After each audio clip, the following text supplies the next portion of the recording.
Respected viewers, welcome to Creative Motivation Series 48th episode and जानो nature बनो Victor part 10। पिछले episode में हमने देखा कि कुदरत की सारी चीज़ें किस तरह से आपस में जुड़ी हुई हैं, कैसे कम्युनिकेट करती हैं। बारिश आने से पहले कुदरत कभी अनाउंस नहीं करती है कि अब बारिश आने वाली है, बल्कि छाए हुए अबर, चमकती हुई बिजलियां, कड़कते हुए बादल, इससे पता चलता है कि अब बारिश होने वाली है। ठीक ऐसे ही किसी का प्यार, किसी की नफरत, किसी का गुस्सा, किसी की हमदर्दी जानने के लिए ये ज़रूरी नहीं होता है कि हम उसके अल्फाज ही सुने, बल्कि चेहरे से हर चीज़ समझ आती है।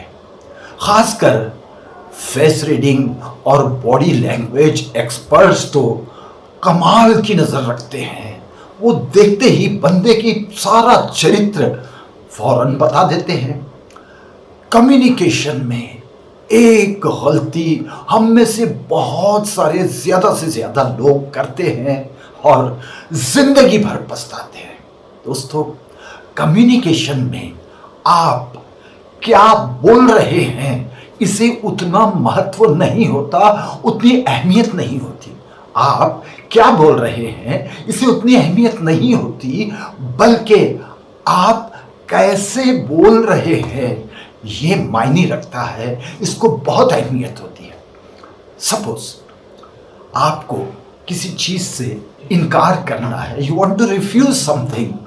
सिंपली आप कह सकते हैं जी नहीं, मुझे नहीं चाहिए। और अगर इसी इनकार को आप कुछ अलग ढंग से कहते हैं, नहीं मुझे नहीं चाहिए, सोचिए अंजाम क्या हो सकता है। दोस्तों, आपका सही कम्युनिकेशन आपको कामयाबी की बुलंदियों पे ले जा सकता है, तो वहीं आपका गलत कम्युनिकेशन आपको नोवेयर भी कर सकता है। तो आइए देखें कि सही सक्सेसफुल कम्युनिकेशन के लिए कौन कौन से चीज़ों की कितनी ज़रूरत है। बहुत ही इम्पोर्टेंट एपिसोड जानो नेचर बनो विक्टर का 10th एंड सेकेंड लास्ट के, तो नेक्स्ट वीक हम आखिरी एपिसोड पेश करेंगे। उससे पहले का बड़ा ही प्यारा, बड़ा ही खूबसूरत और इम्पोर्टेंट एपिसोड। चेहरे के बाद कम्युनिकेशन में दूसरी चीज दिखाई देती है हमारी ड्रेसिंग। सेंसिबल ड्रेसिंग को काफी महत्व होता है, because when you look sharp you think sharp. तो इस तरह से हमारे कम्युनिकेशन में पहली चीज नजर आती है हमारा चेहरा, उसके बाद हमारी ड्रेसिंग, और उसके बाद दिखाई देती है हमारी बॉडी लैंग्वेज, यानी हमारा चलना, हमारा ठहरना, हमारा बैठना, हमारा शेक हैंड करना, फेशियल एक्सप्रेशंस, हाथों के साथ पैरों का तालमेल वगैरह काफी महत्व रखता है। दरअसल हमारे कम्युनिकेशन में शब्दों से ज्यादा बॉडी का ही इन्वॉल्वमेंट होता है, यानी शब्द काम करते हैं 7% और बॉडी लैंग्वेज काम करती है 93%। यही वजह है कि गूंगा व्यक्ति जो बात भी नहीं कर सकता है, लेकिन अपनी बॉडी लैंग्वेज के सहारे वो 100% कम्युनिकेशन कर पाता जाते हैं। इसलिए हमें चाहिए कि हम हमारी बॉडी लैंग्वेज पे विशेष ध्यान दें, खास ख्याल रखें। तो इस प्रकार हमारे कम्युनिकेशन में पहले नजर आती है हमारी सूरत, उसके बाद हमारी ड्रेसिंग, उसके बाद हमारी बॉडी लैंग्वेज, और फिर शुरू हो जाती है वोकल लैंग्वेज, यानी बोली भाषा। जैसे ही हम किसी से बातचीत शुरू करते हैं तो उसकी लैंग्वेज से ही उसके चरित्र का पता चलता है। इसलिए हमारे कम्युनिकेशन में कुछ खास क्वालिटीज का होना बहुत जरूरी है, जिसमें सबसे पहली बात है वक्त और वायदे की पाबंदी, यानी कमिटमेंट्स। किसी को भी कमिट करने से पहले 10 बार सोचना होगा कि क्या हम ये काम कर सकते हैं। अगर यकीन हो तो ही कमिट कीजिए, वरना डोंट गो ऑन कमिटिंग। क्योंकि आपके घर में, आपके समाज में, आपके ऑफिस में, आपकी कॉलोनी में, हर जगह आपकी रिस्पेक्ट होती है, आपकी इज्जत होती है सिर्फ आपके कमिटमेंट्स पर ही, कि आप कौन कौन से कमिटमेंट्स पूरे करते हैं। दूसरी चीज हमारे कम्युनिकेशन में बहुत जरूरी है, एंड दैट इज सिंप्लिसिटी, सादगी। किसी मशहूर फिलोसोफर ने कहा है, a great man shows his greatness by the way he treats little man. एक बड़ा ही प्यारा शेर भी कहा गया है, खासकर बड़े लोगों के लिए। दोस्तों, हमारी इंसानी जिंदगी में हर चीज के नापने के लिए एक कसौटी होती है। कपड़ा नाप सकते हैं, पानी नाप सकते हैं, पेट्रोल नाप सकते हैं, सोना चांदी सब कुछ। लेकिन अचानक जब हमारी जिंदगी में कोई अनजान व्यक्ति आ जाता है तो हम उसके विषय में ये जान ही नहीं सकते कि उसका लेवल क्या है, क्या वो बड़ा है या छोटा है। तो ऐसे वक्त के लिए किसी शायर ने बड़ा ही प्यारा शेर कहा है। शायर कहता है, जो तुझसे जिस कदर ज्यादा झुककर मिला होगा, यकीनन वो तुझसे कई ज्यादा बड़ा होगा। ये बड़े आदमी की पहचान होती है, वो काफी विनम्र होते हैं। और कुदरत भी यही बताती है कि जिस डाल पर फल ज्यादा होते हैं वो डाल झुकी हुई होती है। और खाली घड़ा हमेशा आवाजें करता है और एक छोटे आदमी की अकड़ बात करती है जो बहुत जल्द टूट भी जाती है।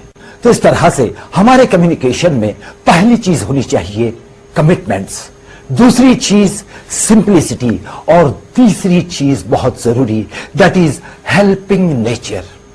ये इस दुनिया का दस्तूर है। आज तक ऐसा कोई भी व्यक्ति पैदा ही नहीं हुआ है जिसने कभी किसी से कोई मदद ही न ली हो। छोटा हो या बड़ा, अमीर हो या गरीब, एक दूसरे की जरूरत सबको पड़ती है। यूं तो एक कंप्लीट पर्सनैलिटी में कई क्वालिटीज का होना बहुत जरूरी है, लेकिन ये जरूरी नहीं कि ये सारे क्वालिटीज आप एक साथ अपनी पर्सनैलिटी में लाने की कोशिश करें। शुरुआत सिर्फ एक से कीजिए जो आपको अच्छी लगे, इजी लगे या जरूरी लगे। उसके बाद उस एक के 10 होने में देर नहीं लगेगी, क्योंकि ये मैं नहीं, नेचर कह रही है। इसलिए मैंने नेचर के माध्यम से आपको मोटिवेट करने की कोशिश की है। आप मुझे चैलेंज कर सकते हैं, मेरे विचारों को चैलेंज कर सकते हैं, लेकिन नेचर को नहीं। नेचर में ज्ञान, विज्ञान और अध्यात्म का सही तालमेल है। और जब तक ये तीनों चीजें हम हमारी पर्सनैलिटी में नहीं लाते, हमारी पर्सनैलिटी का डेवलपमेंट असंभव है। आज तक जितने भी इन्वेंशंस हुए हैं उनमें से बहुत सारे इन्वेंशंस एक्सीडेंटल हुए हैं। यानी बनाना कुछ चाहते थे, बन कुछ गया। जाना कहीं चाहते थे, पहुंच कहीं गए। कोलंबस, वास्को डी गामा कहां जाने निकले थे और कहां पहुंच गए। मशहूर साइंटिस्ट ग्राहम बेल, जिनकी मां बहरी थी, वो सुन नहीं सकती थी। ग्राहम बेल ने काफी कोशिश की उनके लिए हियरिंग मशीन बनाने की, लेकिन नहीं बन सकी। क्या बना? टेलीफोन। यानी कुदरत हमारे ऑनेस्ट एफर्ट्स को कभी बेकार जाने नहीं देती। अगर हम सिर्फ पत्थर से पत्थर भी घिसे तो आग पैदा हो जाती है। यानी ये बात साफ है कि कुदरत हमारी मेहनत को कभी रायगां जाने नहीं देती। इसलिए हमें चाहिए कि हम हमेशा नए नए एक्सपेरिमेंट्स करते ही रहें। हम में से बहुत सारे लोग बनना कुछ चाहते हैं और बन कुछ चाहते हैं। अगर हम हमारी मर्जी के मुताबिक नहीं बन सके तो कोई बात नहीं, जो कुछ बन गए हैं उसे चाह तो सकते हैं, क्योंकि चाहत के बिना हम किसी भी काम को सही ढंग से कर ही नहीं पाएंगे। अंत में मैं बस इतना ही कहना चाहूंगा कि हमारी पर्सनैलिटी में अच्छे क्वालिटीज भले ही कम हो, लेकिन एक भी बुरी आदत नहीं होनी चाहिए। वाह, कंप्लीट पर्सनैलिटी डेवलपमेंट का निचोड़ सिर्फ एक लाइन में।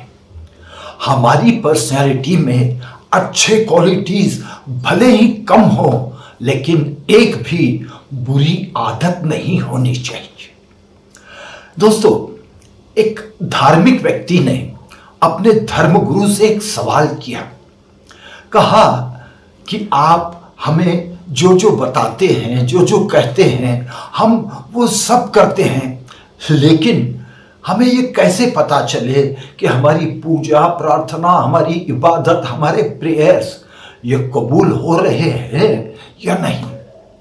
धर्मगुरु मुस्कुराए और उन्होंने उससे कहा कि बड़ा ही प्यारा सवाल तुमने किया है, अब इसका जवाब सुनो।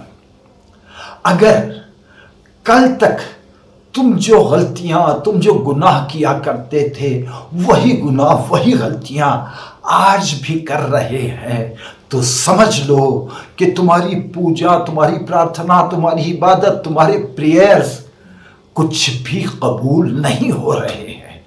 और अगर तुम्हारे गुनाह, तुम्हारी गलतियां सूखे पत्तों की तरह एक के बाद एक झड़ते जा रहे हैं और तुम्हारी पर्सनैलिटी में निखार आ रहा है, तो समझ लेना कि तुम्हारी पूजा, तुम्हारी प्रार्थना, तुम्हारे प्रेयर्स, इबादतें सब कबूल हो रहे हैं।